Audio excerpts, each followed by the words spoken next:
Well, hello there. Welcome to the On to the Next podcast. If you are watching this on YouTube, you will already see a few things look different. First of all, I am doing my first Zoom international podcast recording, which is super exciting. And you'll also see that I have a guest with me today. So let's give a warm welcome to Miss Emily Jane Sarroff. Hi, Emily Jane. Thanks for being here. Thank you so much for having me. So exciting. I'm your first international one. You are. And that's what I wanted to just shout out, that Miss Emily Jane is from Australia and she's here. We connected. It's 5 p.m. on a Monday for me and it's 9 a.m. on a Tuesday for her, but we made it work. So thank you for being up early for the podcast. No worries. Thanks for staying up late for me. Yeah, absolutely. This is super exciting. And I just want to get into it just to start off with, who are you? Obviously, we know you're a girly from Australia, but what's your story and who are you? Yeah, so my name's Emily Jane Sarroff, but you guys can all call me Em. I'm otherwise known as Empower with Em, and I'm a branding strategist more specifically. My journey really started about 4 years ago now, just over, I'd say. When I was 22 years old, I was studying my Masters of Architecture. I was working the 9-to-5 job, and I just felt this pull within me of like the path that I was on was not the path meant for me, and I was being called towards something else. And at that time, I had started my own podcast, the Empower with Em podcast, which was really just like my own personal development diary, right? Like I was going through this self-growth journey myself and I was just documenting every little step of the way. But I was finding myself really being pulled towards the podcast and to really explore what that could potentially evolve into in terms of like careers for myself. So I made the decision to drop out of my master's degree with only 6 months left to go, quit my 9-to-5 job and go all in on just exploring what my podcast could bring me. And that led me into the coaching space. So within just 8 months of starting my business, I had made my very first 6 figures. And that for me was really the confirmation that that path that I'm now on is the path that was meant for me. But there's so many highs and lows from that journey. I'll just give that short intro and let you take it where you want to go from here. Yeah, that's amazing. I have so many questions and thoughts, but I think the biggest thing that stuck out to me was the leap of faith that you took in trusting yourself and the process and the journey. But I think that's super powerful, knowing that you were a young 22-year-old girly, like in that transitional period of like, what do I do? Like, I get that everyone's experienced that at any age. So knowing that you just took the leap of faith and bet on yourself is obviously very empowering, which makes sense with your name. And I love that. Empowering, but also like empowering with M, like super cute. Yeah, I have so many questions with this, but I do want to just first kick off with, what era are you in? And then we'll get back to the question. I'm very much in a growth era at the moment. I definitely came out of like last year was massive for me in terms of just like spiritual development, nervous system regulation. And I got to the end of 2024 and I was like, okay, I've been in this like era of going within, nurturing myself, like healing parts of myself. Stepping into 2025, it's now about growth. It's now about hustle. It's now about stretching myself further and really creating that rapid growth for myself again. So that's the phase that I'm in at the moment. I love that. And all this, again, like ties in together. So can you talk a bit more about the leap of faith you took back when you were 22? Did you have like external things aside from obviously like money and like that pressure of like wanting to make money, but like what other external things kind of maybe held you back, but you had to push towards still? Like, how did that process go? Like, who encouraged it? Did you have people encouraging it? What did that look like? Yeah. Well, the biggest thing that I always speak into about that turning point for me was the internal experience I was having. I was, going through what I would or describe as emotional turmoil, which was just building within me. It was like my head was pulling me in one direction, which was the direction I was already following, the corporate path, getting the degree, climbing the corporate ladder, but my heart was pulling me elsewhere. And so that was the biggest thing driving that shift for me, was what was going on emotionally within my body at that time. And I found myself really deteriorating from an emotional and mental stability standpoint, which was really what was like pushing me to actually explore and get creative about, okay, well, if this is making me feel this way, then what else is there? What could I explore outside of this? And there was one person external to myself at the time that was really influential in me taking that leap. And this was the first coach I ever came across. Now, I didn't work with this coach, but I just had one simple conversation with them. And I remember them sitting down and asking me one very specific question. And, that was connected to the decision of, well, if do I finish the next 6 months of my degree, or do I step away and do I figure out something else? And they said to me, if you are to continue on this path for the next 6 months and continue to work towards finishing your master's degree, who are you doing that for? And my answer was everyone but myself. I was doing it for my mom. I was doing it for my dad. I was doing it for my boss. I was doing it for my peers. Like, I was doing it for everyone outside of me. And when I was asked that question, that was the very first time where I realized exactly that.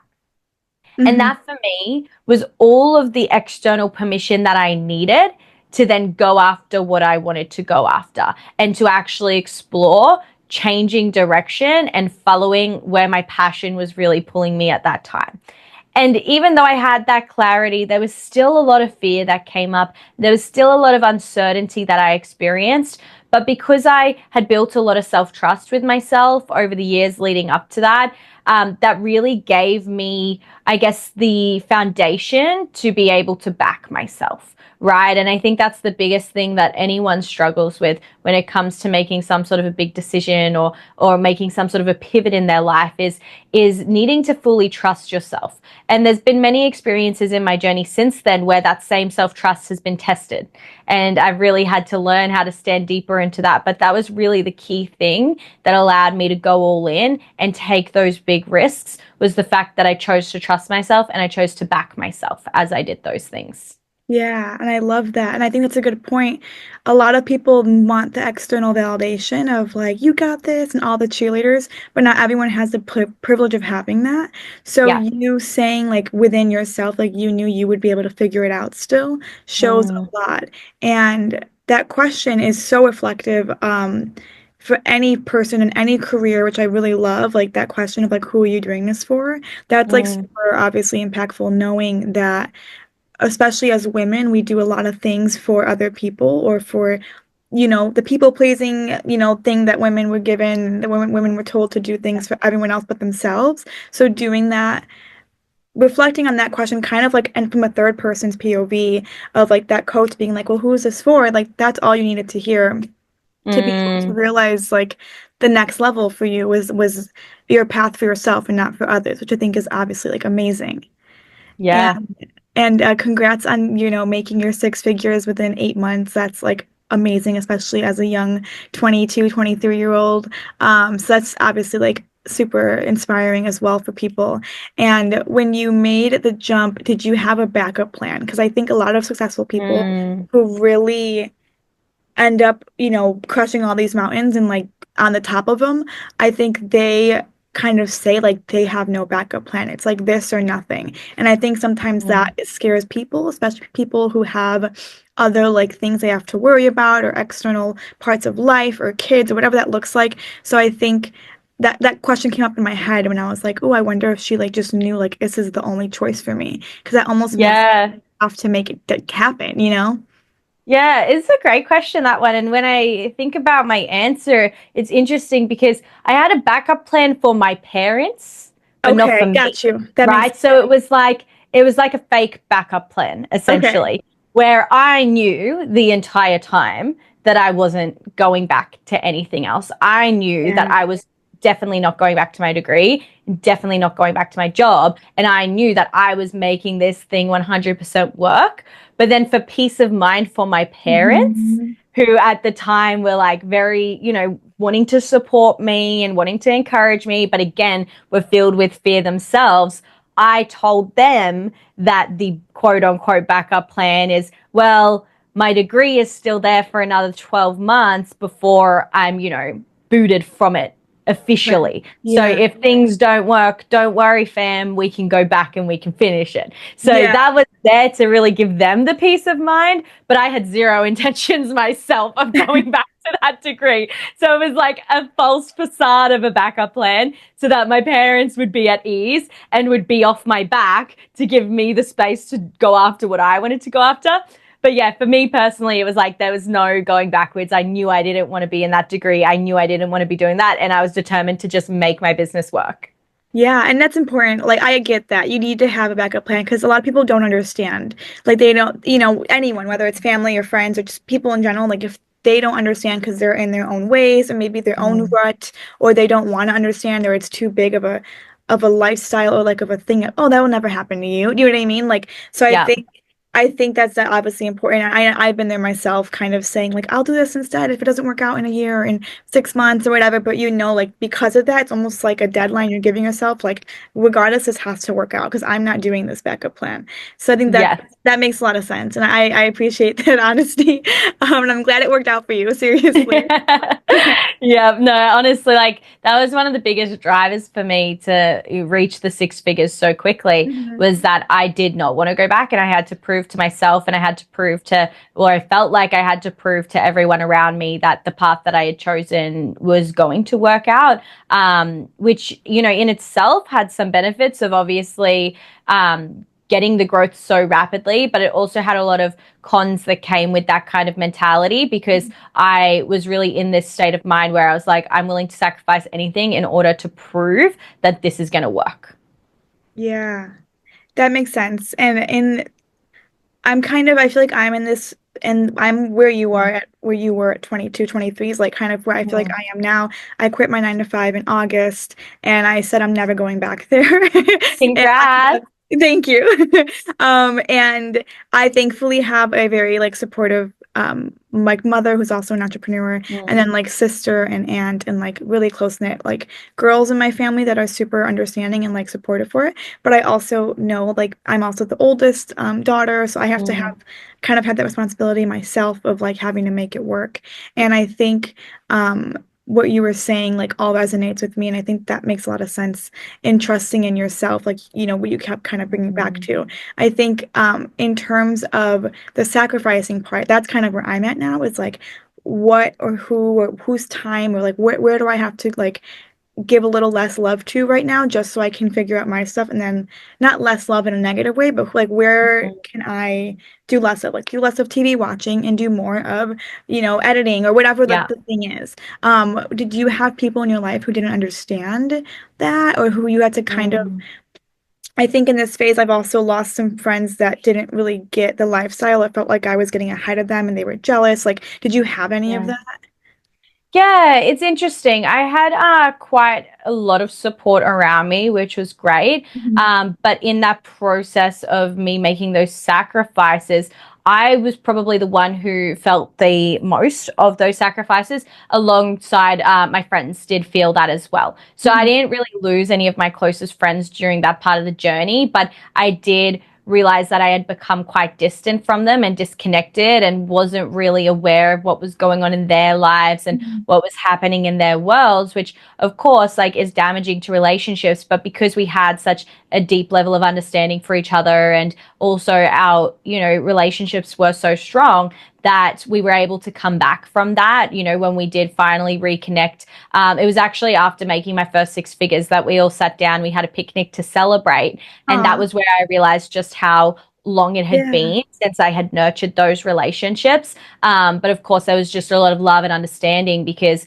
they did see that I was going after something I was passionate about and that was important to me. And so I think it does also go to tell that like the quality of the relationships you have, like you're either going to lose people in the process because they don't understand the sacrifices you're making, or you might drift a little bit, but you will always come back to those relationships that truly do understand you and truly do respect the choices that you are making for yourself as well. So I wouldn't say I really lost relationships in that process, but I did lose myself in the Mhm. process of reaching my first six figures. Now, the reason for that was because I was hustling with zero boundaries. Like I was working from sunrise until sunrise on my business, Mondays to Sundays. Like I was working myself into the ground. I began to neglect the things that I valued. So, quality times with friends.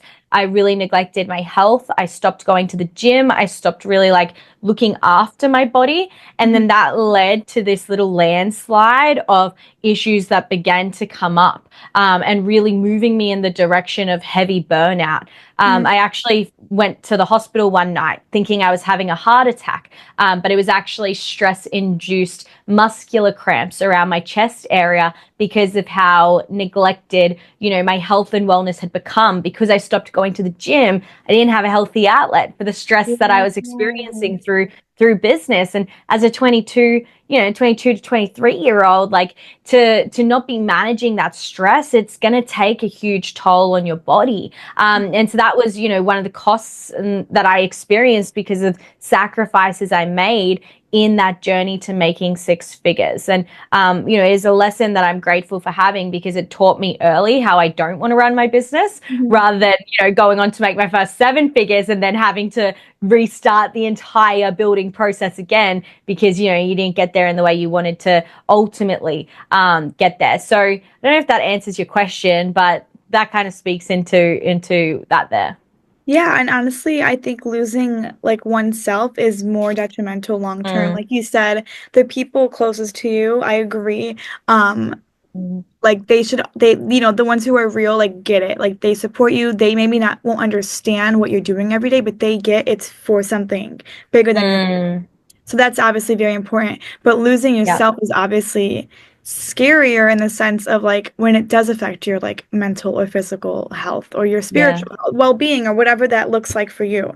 So that makes a lot of sense. And Mm, yeah, that's crazy. I cannot believe the stress you said that mhm, were physically holding on your body. But I yeah, agree. Luckily, it seems like you were able to bounce back from it. And luckily, you were young enough to have your body heal from that. And that's a great life lesson. I'm sure you'll never not yeah. forget, right?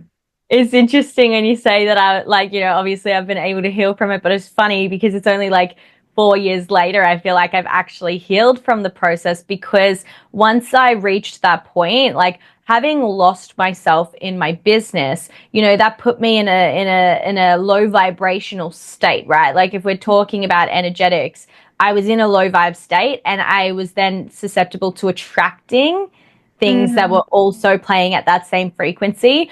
yeah. So when I had hit that burnout point after making that first six figures, that really should have been where the burnout recovery journey began. But because I was in such a low vibe state, I then attracted in a relationship that was very low vibrational. And that actually was a domestic violence relationship that I was then in for about a year and a half to follow. And so when I should have been recovering from burnout, the burnout was actually deepening more and more and more. And when I should have been finding myself and coming back home to myself again, I was actually becoming even more disassociated from myself. Yeah. So it was like I then worsened that state that I was in across a span of almost 2 years Mhm. because of that relationship. And it was only after coming out of that it was in the end of 2023, like December 2023, I finally like was fully out of that relationship. So Yeah. really like the last year when we talk 2024 that's just Mhm. passed, like that for me was the year of coming back to myself, doing that deep healing, the spiritual work, reconnecting with my power, looking after and nurturing my energy to now get to this point where in 2025, I finally have the capacity to push in business again. Yeah, wow. And that was well, first of all, thank you for sharing. And I'm sorry you had to experience that at such a Mhm. young age, especially when you're still figuring out like what relationships are, to have to experience something so it seems like violent and, obviously an abusive, like that's Mm. obviously like heartbreaking. So I'm sorry you had to deal That with. age in particular, I actually found out is where women are most susceptible to those kinds of relationships. So, Mhm. majority of women who are in DV relationships experience it within that, 23 to, late 20s kind Yeah. of window. And I think it is very much because we're still finding our power. We're still, Yeah. like figuring that out. And until we fully have, like, we become very vulnerable to those kinds of men. Uh-huh. No, that makes so much sense. Mm, I agree. I mean, I've experienced definitely in terms mm, of emotional and mental and spiritual like type mm. like spirits like my spirit wasn't myself because I was with people who Yeah. were obviously very daunting and who didn't help brighten you, they dimmed you. In terms of your experience, how did that also like were you still, successful business wise, but at home it wasn't good, or how did that work for you? Mm. Yeah, so those that year and a half to 2 years I was in that relationship, I was still maintaining six figures in my business, Hmm. but it did not feel easy to hold. It felt like I was in a constant state of survival within myself, within my home life, and then that made me feel like I was in a constant state of survival within business as well. So it didn't feel easy. It didn't feel flowy. I wasn't connected to my purpose, my mission. I wasn't feeling deeply fulfilled. And for so long, I actually blamed my business. And I said, well, the business must be the problem.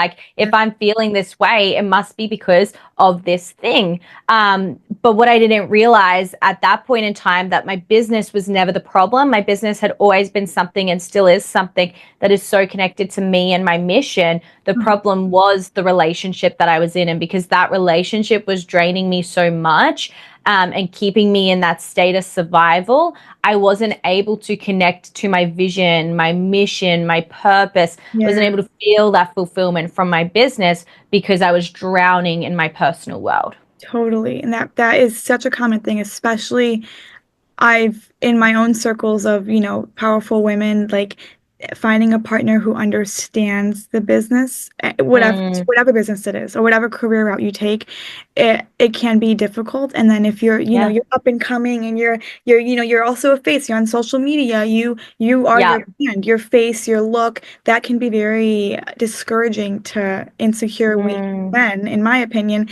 And they're the ones who are feeding these negative things into you, and then it gets confusing. And I think that's so common, like you said, I mean, even for older women, but I think especially within my community of girls, I have a lot of people who, even I had a friend who was in her mid 30s and she's like, yeah, I used to act. I was an actress and then I started dating a boy and I stopped acting for 8 years.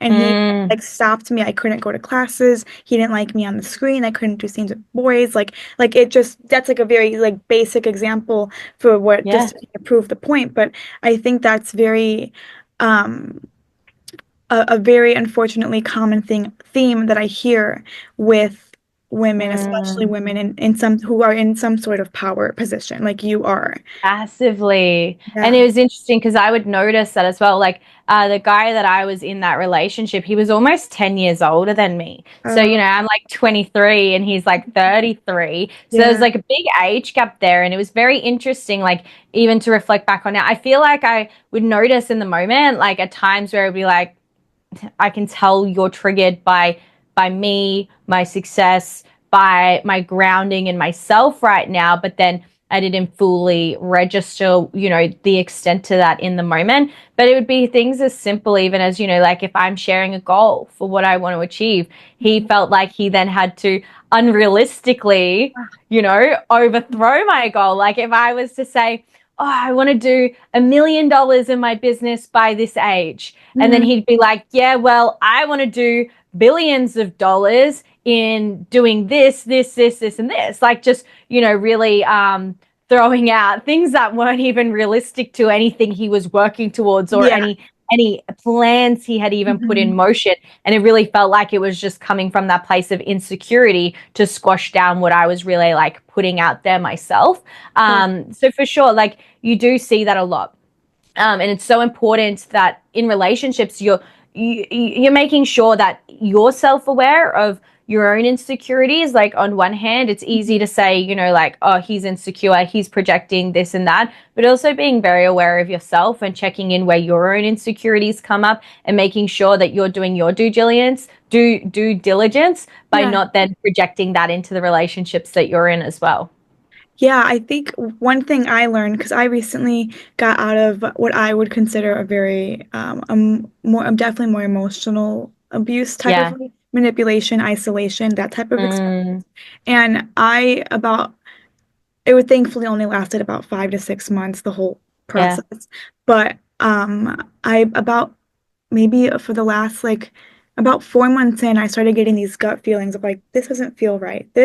Why am Mm, like now I'm questioning my own actions that I would do on my own and never had a problem with, and now there's an issue with them. And I was also kind of, I felt myself putting more of my mm, time into him and trying to make sure he felt good about himself rather than like me making a post on Instagram or me yeah. going to an event, a networking event, because that was triggering. Mm, I'm gonna be flirty, even though I'm just smiling and that's flirty. You know what I mean? Like, mm, those little things. I'm also, I'm in the industry more so as an actress and, model, content creator, stuff like that. So that was intimidating. And at first, when they met me, they were like, "Oh my God, I love a strong woman," like hyping it up. And then a few months yeah. later, once it got too much or too strong or too intimidating to him, he was then, making me like, "Well, why do you do that?" Or like, "Oh, when you go to this event, this guy looked Yeah. at you the wrong way," or like stuff like that. And I think the one thing, biggest lesson I learned was like trusting your gut. Like my gut knew Yeah. months before it was over that this is not a way to live. This is not a healthy partner. But I was in the Mm, land of like, oh, like the holidays are coming up and like we have, friend events and like whatever little things in between. mm. For you, given I thankfully, didn't live with the person. I don't know if did you physically live with your partner? Yeah, we moved in really quickly with each Okay. other. Like it was within the first 6 months of dating, like we were Yeah. already moving in. And it was interesting. It was that very first month that we lived together where the very first signs started happening. And I could feel in my gut as well. I'm like, I don't think that's how it's meant to be. But I didn't like, because and I really do believe that, like, because I was in that state of already feeling weak and weakened within Yeah. myself and disconnected from my personal power because of that burnout I experienced, that I then lacked the trust to listen to what was intuitively coming up for me. Totally. And that makes so much Mm, sense.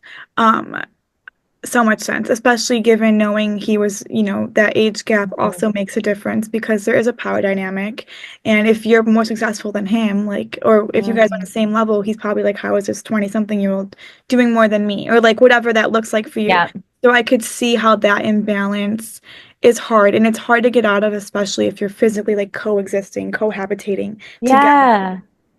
Um, I think that really comes back, like for me, I think of the sunk cost fallacy. And it's like, you know, when mm, you've invested so much time, money, or energy into something, whether it's a degree, a relationship, like I experienced that during my degree as well, was like, oh, I've invested so much time, money, and energy into this. Like I can't step away. Same with that yeah, relationship. Like, okay, I've invested so much time, money, and energy. We're living in a house together. We've bought some furniture together. We've yeah, got a dog together. And it's like there were all of these ties that were like keeping me stuck there and making it harder for me to really step away as well. So I think that's something really interesting to just be aware of, is what are you allowing to be tie downs as to why you're staying where you are right now, rather than moving yourself forward towards somewhere else that you want to be. yeah. And I think I also not to that extreme because I wasn't living with my Mm, ex-partner, but I also experienced that pressure of like, well, we made this plan and we have this yeah. connection and well, I told him this about me or he told me this about him and like I also have Mm, that. And the one thing I learned, I remember like waking up one day and I was just like felt like I was trapped and I was like, you were 24 years old, like you are not trapped, like you're fine. mm, I had to almost like gaslight myself out of the situation in like a yeah. healthy way. No, in the way I needed to be told, I was like, you have no kids with this person. You have no true like Yes. daunting tie downs. Like there is nothing keeping you here if in terms aside from like the social and like the external Mm, what people are gonna say and how he might paint me out as actually the bad one or whatever that looks like. Like if I can live with knowing that whatever story he says is what he's going to say, and I'm not going to be able to make a difference whether or not I give my, like, they're not going to listen to me because it's not my people. So like if that's the story Mm, they're going to live by, I had to get over that of like anxiety almost of like how is he going to paint me? Because I knew in yes. my soul like I'm going to be okay. I know my truth. I know my experiences. This could be whatever he's doing could be great for someone else, but it's not great for me. And I think Mm, once I got over that fear almost of like what you were saying, the like the fallacies you tell yourself of like you have to stay because of this. Like no, you don't actually. Like you I mm, got to the point where I was like I had stuff, at his place. I had stuff that was his and I was literally to the point where I was like I don't even care if I get nothing back. Like I just need to leave like for me. yeah. And getting to that I think was so important and so impactful. And again, not everyone has the privilege to just walk away. I didn't just walk away. We had conversations and like it ended I guess, better than you could have expected. But I definitely think like once I was able to let go and just like trust my body, my gut, what my mind and heart was telling me wasn't right, I walked away and I felt free. And I think that was a privilege and an honor to experience at such a young age because I know now what it should and shouldn't feel like. And I was telling Mm. myself more stories in my head than what might have actually been the case because I was like, no, well, you said this and you have to do this for him and you made this promise, you made this plan. So I can see how that is such a common thing, like you said, for women, especially our age, and we're still figuring out our own truths and our own missions and goals. Massively. Yeah. Mm. Yeah, and with you, if you don't mind just touching on this a little bit more, how did you end up getting out of it? Yeah, so for me, the actual leaving of the relationship, it took much longer than I probably should have allowed it to, Mhm. because of that fact that like we were living together and it Yeah, just felt like it felt very scary, to of just course. fully step away. And when there's that, emotional and psychological manipulation that Mhm. goes on, and you're like, but I'm the problem. So Yeah. why should I be stepping away if I'm the problem? Like, I need to stay. I need to fix this. I need to fix the issues I've Yeah. created, right? This was the story that was playing out in my head, which Yeah. created guilt around the potential of actually leaving. But what really drew me out was creating ties outside of my relationship that began to show me what life could look like, what life could feel like. And that came to me in the form of a friendship circle. So I would go to the dog park and take our dog there to just go run around and, get out of the house since I worked from home and he didn't. And when I started going to the dog park, I saw this big white Swiss Shepherd like running across the top of the hill. And I recognized that dog because I knew that one of my friends from high school like had that exact dog. And so I went up to the hill and I'm like, oh my gosh, I wonder if this is my friend. Let's like go up, let's reconnect. Turns out it was my friend. And Aw. so he brought me into that circle of friends he has at the park. And that became like something exciting I'd look forward to. I'd leave the house, I'd go socialize with them every day. I'd feel like this, excitement, this happiness, this, joy again in life. And then I'd go home and it would be gone, Yeah. and Ooh, all of yeah. a sudden, my partner at that time, the abusive one, started to be like, I don't want you to hang out with these friends. I Yep. don't want you to go to the park. I Mm. don't want you to be around them. Like it's either me or it's them. And so they had ultimately become this little light at the end of the tunnel for me. And Yeah. now I was at this fork in the road where it's like, okay, I can either have those friendships and feel that way, or I can stay here, choose him, and keep moving deeper into the darkness. Hmm. And so they actually became that little beacon of light for me that was like hope that on the other side of this, if I do leave this relationship, there is something for me to look forward to. And it's those friends. Like, I'm going to have something. I'm not going to be alone. I'm not going to, anything like that. And so that was the reason why I decided to leave, was because I had that friendship group to really lean into. Anyways, we fast forward now. Now I'm in a relationship with that friend who had the big white Swiss Shepherd. So Oh that's our my little happily ever after, is that, he was like my little guardian angel that was sent to me God. to help me move out of that relationship and yeah, like find a healthier one, I guess. I was not expecting that plot twist. Oh my God, that is so cute. Well, that worked out on many ways. First of all, I was gonna say that little white dog was probably like literally Mm, like a sign of like hope, like an angel, just yeah. like, please come follow me, come find me, I'll show you the Yeah. way.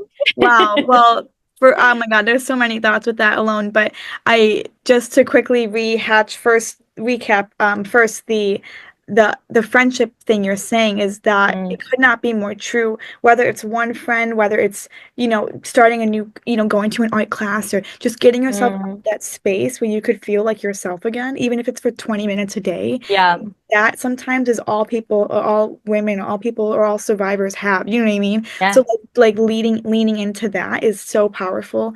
And the Mm, fact that you, in that sense, you essentially took a leap of faith. You trusted yourself and what you felt like was right. mm, And no one knows us better than ourselves. So being able to make that, executive decision to fully walk away despite, and mm, I can only imagine, what was being told to you, the lies that were being told to you, mm. and what, tricks were trying to be said to keep you. Like I can only imagine because I've been there too. You've But been there. yeah, and it really resonates with me. So thank you for sharing that. I'm happy that you have that happy ending as well as, now, the full circle moment was really cute. I was literally not expecting that.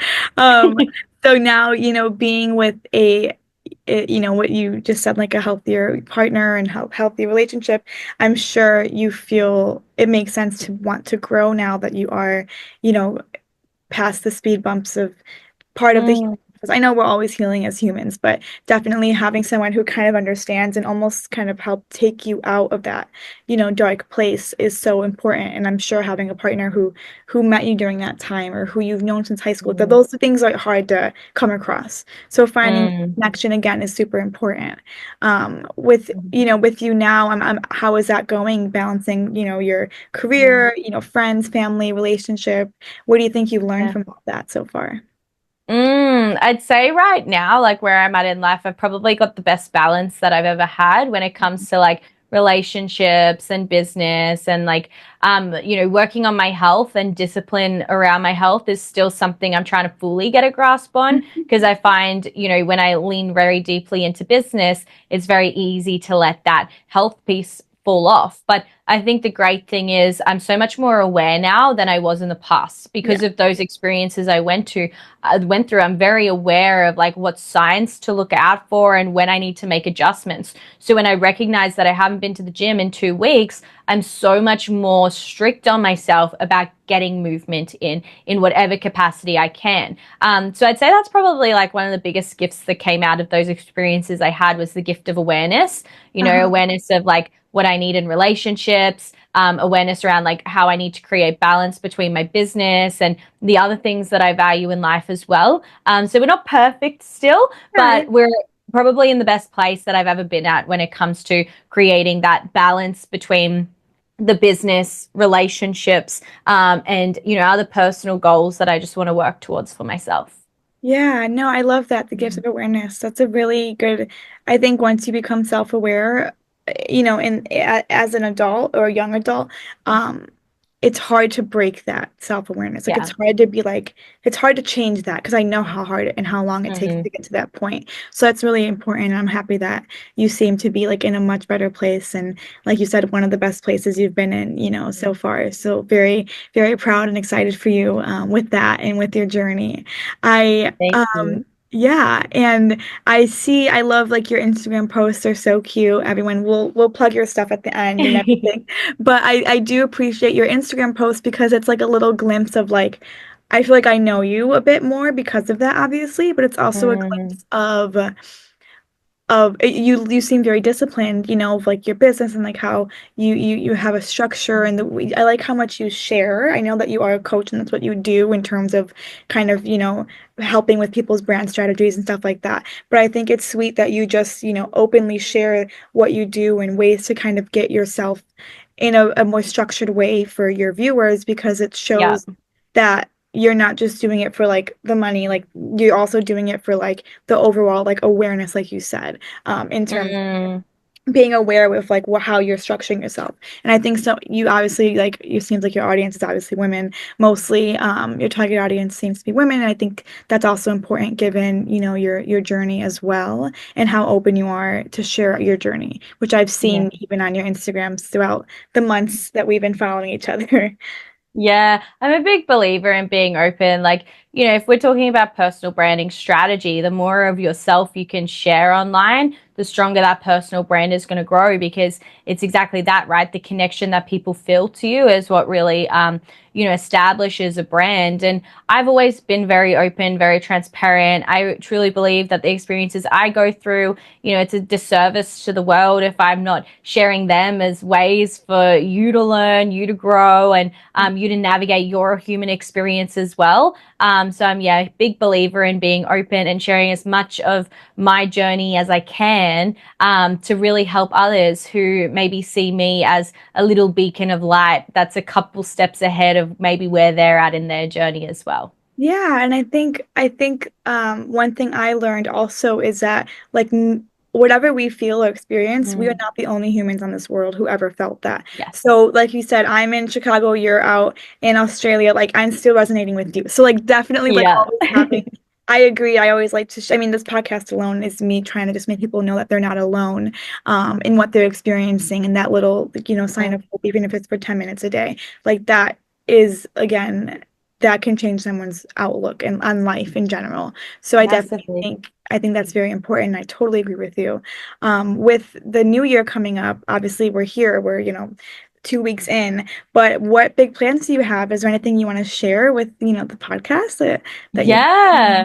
I mean, we're only 2 weeks in, but it feels like so much more. Like this Yeah. year has just been so massive for me already. And I only really technically started back working on like the 6th or the 7th of the month. Yeah. But for me, like I've already run an event this year on a Saturday, the 11th. Um, I had just run my first workshop for the year, which was like 6 hours of just being in person, doing personal branding with me. I set a goal for myself for January to sign 10 clients, and I signed 11 by the 11th of oh my January. So God. like the year is really off to such a huge energy for me, and I really do believe that's because of like how I set myself up towards the end of last year and just everything that I did within my own personal growth across last year to create that space to call in this kind of capacity of expansion so soon. But next steps from here is launching a branding agency. Now that my event's over, I'm going to be doubling down to focus my energy towards building that out. I've got one client in that already and have some gears that are already turning and underway, but really building that out further and having that as an element of my business that I scale across this year and just explore and have fun with that. Try some things outside of just mentorship when it comes to business. Yeah, and that actually makes a lot of Mm. sense. It's kind of all under the same umbrella. So that's Yeah. really, really cool. And that's really exciting for you to already have such success, 5, 6, 7 days into getting back to work. So congratulations on that. I was going to ask you, I saw your event. It looks super cute. I was going to ask you how that went. And that's a great idea to start off the new year with such powerful energy. Yeah, well, the date was the 11th of the 1st, and I'm like, okay, well, Yeah. that's cute enough as is, but I really wanted to, just set the tone for myself for this year, and Mhm. I knew that meant doing something big early on, to avoid like falling into this energy of kind of like dragging things out and moving slowly. Like a big piece with growing is to be moving fast, to be taking bold action. A big part of my strategy for this year as well is to really build a magnetic personal brand where I've got people reaching out to me, coming to work with me, and for those 11 clients I signed, I didn't do a single sales call for any of them. So Yeah. this is a matter of like, that magnetism I decided to build early on when a lot of people are still adjusting from the holidays or maybe Mhm. still on holidays. Instead, I wanted to double down and just, get some speed and some movement happening for myself. Yeah, it makes so much sense. And Mm. being a young professional, especially a young woman professional in, kind of entrepreneur in your own field, what is some advice you would give to other young dreamers or other young, future entrepreneurs who are kind of seeking this path. And that's for any route, any industry. But what is something you would give advice to someone who's trying to figure out their own path? I would say trust that you are powerful.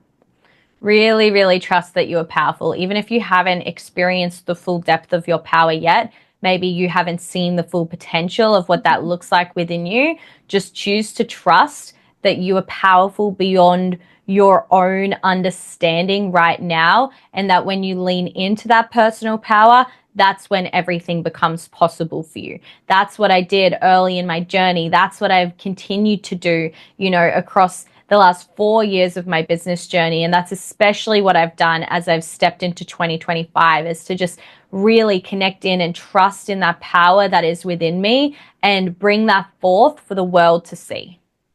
Yeah, thank you for that. I love that. I know a lot of my listeners are in the creative worlds or are aspiring the non-traditional routes or the non-traditional Mm, 9 to 5. So I was really excited to connect with you further and have you on here because that is such an inspirational yeah. perspective. And we'll plug your Instagrams, like I said, but seriously, like your Instagram feed is very not only like aesthetically pleasing, but also you could tell it's very inspiring to just see that, once a day whenever you post or however many days a week you post, like seeing those things pop up is a good reminder of also like as a viewer, like holding myself accountable of like, hey, what did I do today Yeah. that, brings me to my next steps or my next goal.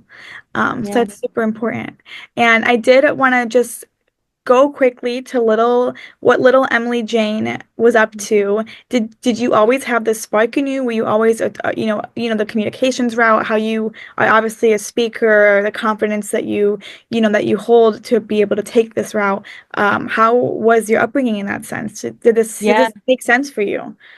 Yeah, so I was lucky to grow up with a father who was in politics. So Okay. he would always do like a lot of public speaking, and he was a bit of a businessman himself. So I got to watch that from a young age. And so when I went through school, also, when we were given opportunities such as public speaking or debating, like I would always put my foot forward to do those things. So, Uh-huh. yes, there was like a role model around me, but also I consciously made the decision from primary school that I was going to take part in those activities that were going to build confidence, within myself. And I didn't really know at the time that eventually I'd be, speaking as a part of my profession. But, Yeah. those like 10 solid years in school where I'm doing public speaking, I'm doing debating, I'm giving speeches at assembly, like all of that, it was really setting a strong foundation for now what I do within the online space and how I communicate as a speaker, as a trainer, as a coach, as all of that.